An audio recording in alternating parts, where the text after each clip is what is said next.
Nah, dari percobaan tadi, sudah tahu kan sekarang bagaimana cara mengukur kadar keasaman zat-zat di sekitar kita dengan menggunakan indikator asam basa? Lalu, apa ya yang bisa menyebabkan hujan bersifat asam? Yuk kita simak bersama.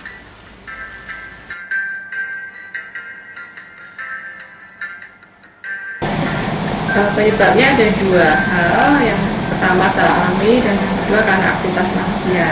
Secara alami itu misalnya ada aktivitas gunung berapi yang mengeluarkan gas seperti SOx, dan yang kedua karena ada aktivitas pembusukan bahan bakar dalam tanah.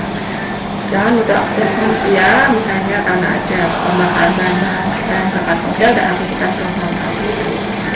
Tapi yang paling sering terjadi adalah yang karena aktivitas manusia.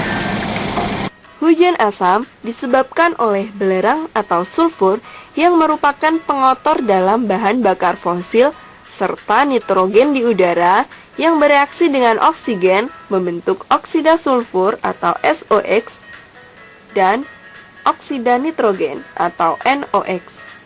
Zat-zat ini berdifusi ke atmosfer dan bereaksi dengan air membentuk asam sulfat dan asam nitrat. Kedua asam ini mudah larut sehingga jatuh bersama air hujan. Air hujan yang asam tersebut akan meningkatkan kadar keasaman tanah dan kadar keasaman air permukaan. Secara alami, hujan asam terjadi akibat semburan gunung berapi dan dari proses biologis di tanah, rawa, dan laut. Akan tetapi, mayoritas hujan asam disebabkan oleh aktivitas manusia seperti industri, pembangkit listrik, kendaraan bermotor, dan pabrik pengolahan pertanian, terutama amonia. Gas-gas yang dihasilkan dalam proses ini dapat terbawa angin hingga ratusan kilometer di atmosfer sebelum berubah menjadi asam dan tertimbun ke tanah.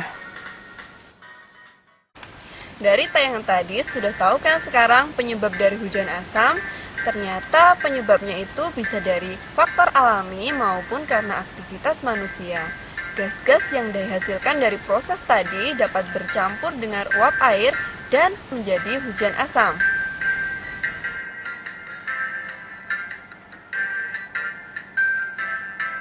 Nah, kalau begitu, berbahaya atau tidak ya hujan asam itu? Jika berbahaya, seperti apa ya bahayanya? Yuk kita cari tahu bersama.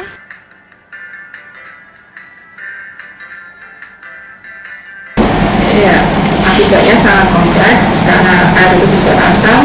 Yang jelas pertama misalnya terhadap bangunan dia bisa korosif, terutama bangunan yang mengandung logam seperti pagar, rumah itu cukup ketakutan karena ada korosif dari asam.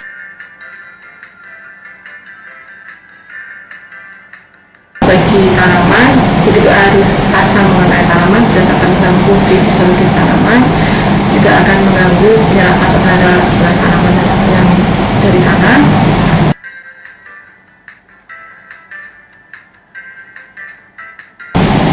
Yang asam itu juga mempercepat atau mempermudah larutan ion-ion logam dalam tanah sehingga menambah kandungan logam dalam tanah. Dan itu tidak akan mengganggu juga aktivitas biota tanah.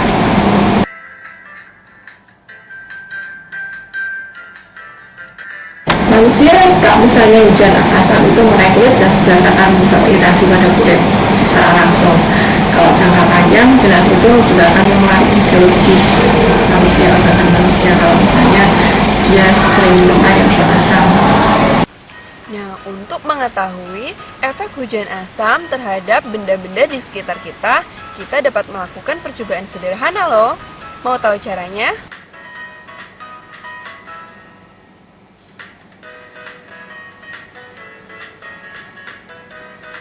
Caranya, sediakan alat dan bahan berikut ini. Gelas kimia 2 buah, 50 ml asam sulfat yang sudah diencerkan hingga pH 4, air sebanyak 50 ml, dan paku besi 2 buah. Masukkan kedua paku besi, diamkan, dan amati apa yang terjadi.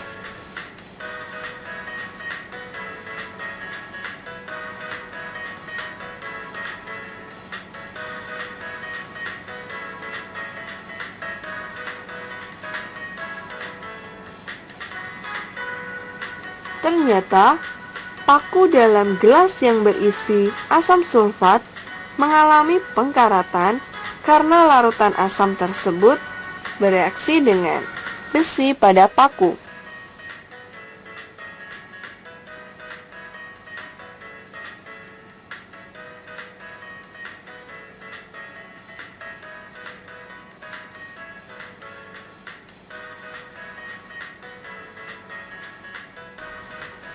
Perkaratan dapat terjadi pada benda-benda di sekitar kita, terutama yang terbuat dari besi.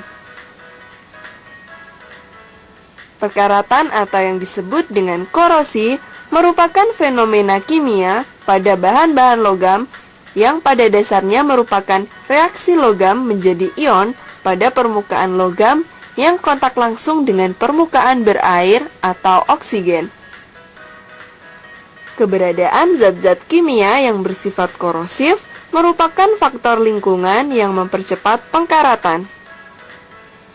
Bahan-bahan korosif atau yang dapat menyebabkan korosi terdiri dari asam, basa, serta garam, baik dalam bentuk senyawa anorganik maupun organik. Nah, sekarang kalian sudah tahu kan mengapa pagar yang terbuat dari besi itu harus dicap? Karena untuk memperindah tampilan, selain itu juga untuk mencegahnya terhindar dari korosi atau pengkaratan. Oleh karena itu, apabila kalian memiliki benda-benda dari besi, sebaiknya hindarkan dari kontak langsung dengan udara maupun dengan air agar tidak mudah berkarat. Rendahnya pH berhubungan erat dengan berkurangnya populasi ikan di danau-danau. pH di bawah 4,5 tidak memungkinkan bagi ikan untuk hidup. Sementara pH 6 atau lebih tinggi akan membantu pertumbuhan populasi ikan. Asam di dalam air akan mengganggu fungsi fisiologis organ-organ hewan perairan. Pertumbuhan fitoplankton yang menjadi sumber makanan ikan juga ikut dihambat oleh tingginya kadar pH. Nah, untuk mengetahui efek hujan asam terhadap tanaman, kita dapat melakukan percobaan berikut ini.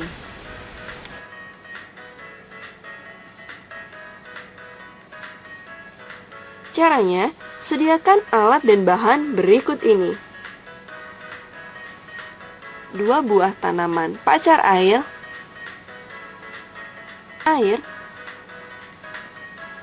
dan asam sulfat. Siram tanaman dalam pot A dengan larutan asam sulfat pH 4. Dan siram tanaman pada pot B dengan air. Diamkan di tempat terbuka dan siram dengan larutan yang sama setiap harinya.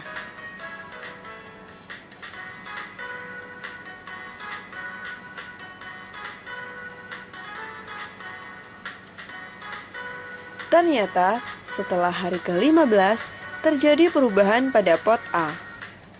Daun pada tanaman ini layu dan lebih menguning dibandingkan dengan daun pada pot B.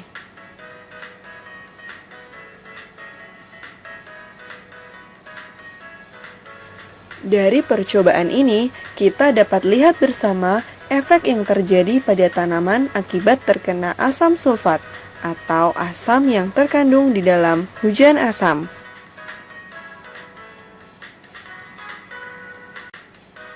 Yang mencegah, kalau yang kita ke sumbernya, sumber gas SOX dan NOx ya. Kalau yang alami kita tidak bisa mencegahnya, misalnya aktivitas gunung berapi kan itu sudah alami, kita tidak bisa mencegah aktivitas gunung berapi, juga pembusukan dari batuan tanah. Yang kita cegah adalah sumber yang dari aktivitas manusia. Jadi kita harus mengurangi penggunaan bahan bakar fosil. Kita dapat mencegah hujan asam dengan mengurangi aktivitas penggunaan bahan bakar fosil, misalnya dengan kegiatan berikut ini. Bersepeda atau berjalan kaki, menggunakan angkutan umum dibandingkan dengan kendaraan pribadi, menanam pohon untuk menyerap karbon dioksida di udara. Selain itu, dapat pula dilakukan dengan mengurangi emisi gas-gas yang mengandung polutan penyebab hujan asam seperti sulfur atau belerang. Saat ini telah dikembangkan alat untuk mengurangi sulfur dari limbah asap pabrik yang dikenal dengan proses desulfurisasi. Desulfurisasi adalah reaksi kimia yang melibatkan pemisahan belerang dari suatu molekul. Sehingga gas yang keluar dari asap pabrik lebih ramah lingkungan karena sedikit mengandung sulfur dibandingkan sebelum mengalami proses desulfurisasi.